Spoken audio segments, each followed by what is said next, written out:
Yo, I'm coming for you, Static, because I've got the power. Feeling now, they say I changed for the worst. Bad guys still alive, it won't change for the hurts. I run the streets. Let the bass kick.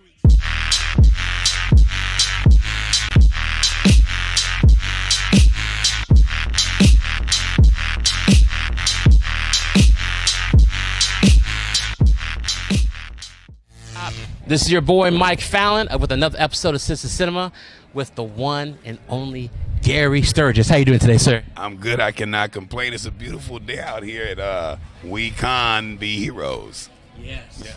So let's just start off with, how does it feel to know after all these decades you're still one of the most beloved DC villains of all time in animated history? It's actually mind-blowing. I had no clue. I've been spending the last 20 years of my life working on my film career, so I had no idea that so many great things was happening in animation and that people were so enthralled with the characters that I played, especially like Ebon on Static Shock. I had no clue that people were still, loving it the way they are, but I've had great fan support, and a lot of people have told me that I was a part of their childhood, and that means a lot to me. Well, basically, we were talking about this before we started recording, is that your character, if we had to do a comparison to like Marvel or someone else, with your character's motivations, I would really say, and some of the fan base who know how the show goes, he was like Static Shock's Magneto in the sense of what his objectives are. Like, what are your thoughts on that? Well, first of all, that's an interesting, comparison. That's huge.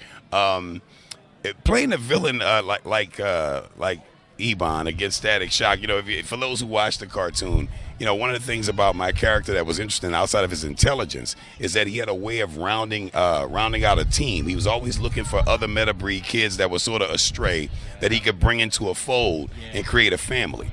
So of all the villains that were a part of the Static Shock universe, he was the one that was about uniting more than one person. A lot of these guys were just solo villains, you know what I'm saying? But he had a whole meta breed. So, he's the original OG of putting together a gang.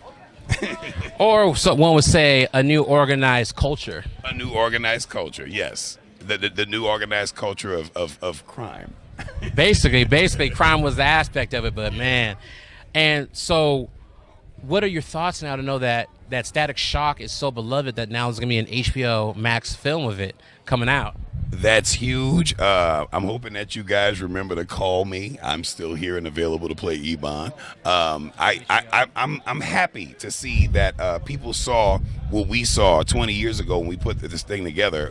We saw a cartoon that was not just entertaining, but also edutainment. You know what I'm saying? We were able to educate people by using modern things that were happening in society to kids every day at the time, and we took those things and made those things out of storylines, which made a universal story that people could relate to.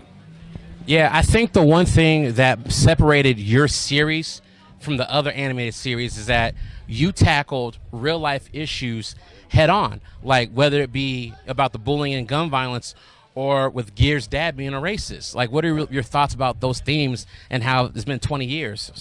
Well, I think at the time, those themes were very, very important. We're in a different time now where stuff like that would probably be considered normal. But at the time, 20 years ago, to see stuff like that was phenomenal. And a lot of young people, what I loved about it was multicultural.